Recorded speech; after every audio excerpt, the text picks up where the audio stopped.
बिस्मिल्लाहिर्रहमानिर्रहीम। अस्सलाम वालेकुम। मैं हूं Yasin Shakir, business coach, trainer, NLP। Sir, investment करते हुए अगर आप इन 6 चीज़ों का ख्याल रख लें तो आपको फ़ायदा बहुत ज़्यादा हो सकता है और आप बड़े बड़े नुकसानात से बच सकते हैं। बेसिकली आज का हमारा व्लॉग, ये प्रैक्टिकल टेक अवेज़, ये फ्री ट्रेनिंग इन्वेस्टमेंट करने वालों के लिए और वो लोग जो बार बार बिज़नेस करते हैं और स्पेशली इन्वेस्टर्स हैं, ये उनके लिए है। देखें, इन्वेस्टमेंट सिर्फ इसलिए की जाती है कि आपको बेनिफिट हो, लेकिन उसकी बजाय अगर आप गलत तरीके से इन्वेस्टमेंट कर बैठें और उससे आपको नुकसान हो जाए तो ये कितनी बड़ी तकलीफ़ की बात है, जिससे आपका वक्त, पैसा, एनर्जी, ख्वाब सब कुछ बर्बाद हो जाते हैं। आज की हमारी प्रैक्टिकल टेक अवेज़ हैं, फ्री ट्रेनिंग है। सत्याजीत दास, आप देखें इनकी किताब बड़ी ज़बरदस्त है, एक्सट्रीम मनी। अब एक्सट्रीम मनी बेसिकली रिस्क, लालच और जो हकीकी, यानी जिसे हम कहते हैं ना रियल वेल्थ गेम, ये दौलत की भी एक गेम है। अगर आप इसे जान जाते हैं तो आप जीत जाते हैं।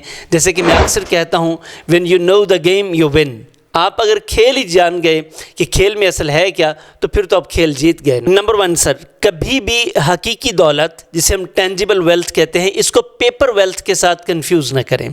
जैसे आज बिटकॉइंस और दूसरी करेंसीज चल रही हैं, लोग उसमें इन्वेस्ट भी करते हैं और एक रियल वेल्थ है। अब प्रॉब्लम ये है कि जो पेपर पे आपका पैसा बढ़ रहा होता है वो तो आपको पता ही नहीं कि आपके पास इन रियलिटी तो कुछ भी नहीं है। तो ये पेपर मनी कभी भी क्रैश कर सकती है। आप पेपर मनी से समझ रहे हैं ना, आपकी जहाँ पे आपकी ऑन पेपर फिगर्स में आपकी दौलत बढ़ती चली जा रही है और हकीकत में आपके पास कुछ भी नहीं है। तो इसके लिए एक बड़ा प्रॉब्लम होता है कि आपने कभी रियल वेल्थ को, जो टेंजिबल वेल्थ है, उसको आपने पेपर वेल्थ के साथ कभी कंफ्यूज नहीं करना। मिसाल ले लें, 2008 में इसी तरह ही क्राइसिस आया था सिक्योरिटीज़ का, मॉर्टगेज सिक्योरिटीज़ का, कि लोगों ने बस पेपर के ऊपर ही कि जी आज आपको इतना मुनाफा हो गया, आज आपको इतना नुकसान हो गया, बल्कि मुनाफा ही मुनाफा बताते गए, और जब वो सिक्योरिटीज़ लोन्स क्रैश किए तो सब कुछ ख़त्म हो गया। नंबर 2 सर, कर्ज दो धारी जहरीली तलवार है। बिज़नेस में बहुत सारे लोग ऐसा करते हैं और ये बहुत बड़ी गलती कर बैठते हैं कि बिज़नेस शुरू किया लोन लेकर।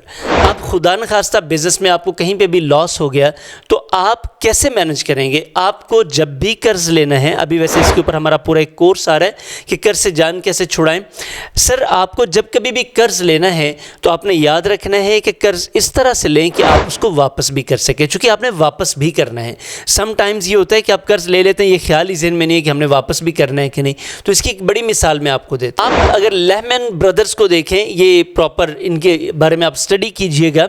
सर, इन्होंने जब कर्ज लिया था तो ये 31 के रेशो से था, लेकिन ये थोड़ा सा लॉस भी इनको दिवालिया करवाने तक ले गया। तो इसलिए आपने कर्ज जब भी बिजनेस के लिए लेना है, जहन में रखना है कि आपने इसे वापस भी करना है। नंबर 3, रिस्क को सही तरह से समझना। समटाइम्स ऐसे होता है कि मार्केट में बहुत ज़्यादा चढ़ाव आ रहा होता है कि लोग समझते हैं अब तो रिस्क की मसला ही कोई नहीं, रिस्क है ही कोई नहीं। तो यही वो वक्त होता है जब जो सबसे ख़तरनाक होता है। इस वक्त आपको रिस्क का सबसे ज़्यादा ख्याल करना है। जब मार्केट सबसे ज़्यादा ऊपर हो तब सबसे ज़्यादा रिस्क होता है, लोग इस वक्त मार खाते हैं। मैं इसकी अगर आपको मिसाल दूँ तो ये bubble.com, ये 90s का एक बड़ा उस वक्त बूम आया था और उस दौरान भी बफे को कहा भी गया कि आप इन्वेस्ट कर ले, लेकिन उन्होंने नहीं किया क्योंकि वो लॉन्ग टर्म इन्वेस्टमेंट के मास्टर्स थे। उनको पता था कि ये क्रैश कर जाएगा और वो क्रैश किया। लोग फिर सर पकड़ कर बैठ गए, उनको अपनी धोतियां बेचनी पड़ी। नंबर 4, ये याद रखिएगा कि फाइनेंशियल इंजीनियरिंग, ये लफ्ज़ आपने शायद इससे पहले ना सुना हो। जैसे पॉलिटिकल इंजीनियरिंग होता है, इसी तरह फाइनेंशियल इंजीनियरिंग होता है। ये बड़ी कॉम्प्लेक्स होती है। लोग जब इन्वेस्टमेंट कर रहे होते हैं तो उनको दिखाया जा रहा है जी आपको इतना मार्जिन आ रहा है, लेकिन असल में नहीं पता चलता कि इनवर्डली उनके साथ हो क्या रहा होता है। तो आपने जब तक कोई आपको क्लियरली बता ना दे ईच एंड एवरीथिंग, तो आपने इन्वेस्टमेंट के उस लेवल पर जाना नहीं है कि जो ओरिजिनल फिगर्स हैं वो आपको पता चलने चाहिए। आर्टिफिशियल फिगर्स के ऊपर इन्वेस्टमेंट ना करें। नंबर 5, याद रखिएगा, सिस्टम्स शॉर्ट टर्म थिंकिंग को रिवॉर्ड करते हैं। मिसाल के तौर पे बैंक्स हैं, ये आपको सालाना या मंथली मुनाफा दे देते हैं। उसको आप अगर आप मंथली भी करना चाहें तो कर सकते हैं, यानी कि साल का जो एनुअल आपको रिटर्न है वो मंथली भी हो सकता है। अब ये है शॉर्ट टर्म थिंकिंग, सिस्टम्स इसको रिवॉर्ड करते हैं, जबकि बिजनेस लॉन्ग टर्म थिंकिंग को रिवॉर्ड करता है। तो फैसला आपने करना है कि आप इन्वेस्टमेंट कहाँ करेंगे। अल्टीमेटली शॉर्ट टर्म थिंकिंग पे थोड़ा मार्जिन आएगा, जबकि लॉन्ग टर्म थिंकिंग पे ज़्यादा बड़ा मार्जिन आएगा। नंबर 6 सर, आपने अपने आप को अगले आने वाले क्राइसिस से बचाना होता है। ये बड़ी बात मैं आपको बता रहा हूँ क्योंकि बिजनेस और इन्वेस्टर ये हमेशा फ्यूचरिस्टिक अप्रोच होती है। आपको बिजनेस में भी करंट फ़ायदा नहीं हो रहा होता, इसलिए इन्वेस्टमेंट और बिजनेस ये फ्यूचर के फ़ायदे हैं। लोग मार इसलिए खा जाते हैं कि वो फौरी फ़ायदों के पीछे भागते हैं। तो सर फौरी फ़ायदे तो आपको फिर ये आपका डंग टपाऊ काम है, ये काम सिर्फ उतना ही चलता है, जबकि लंबे अरसे के लिए अगर आपने चलना है तो लंबे फ़ायदे आपको मिलेंगे। सर इन्वेस्टमेंट आप एनर्जी की करें, वक्त की करें, पैसे की करें, ये 6 चीज़ों को याद रखें। मैं आपको गारंटी करता हूँ कि इंशाल्लाह आपकी इन्वेस्टमेंट में आपको नुकसान नहीं होगा। व्लॉग आपको पसंद आया तो लाइक कीजिएगा, कमेंट कीजिएगा और अपने प्यारों के साथ ज़रूर शेयर कीजिएगा। हम फ्री ट्रेनिंग इसलिए ला रहे हैं, हम चाहते हैं कि पाकिस्तान में investment, entrepreneur, small businessman, SMEs ये ग्रो करें।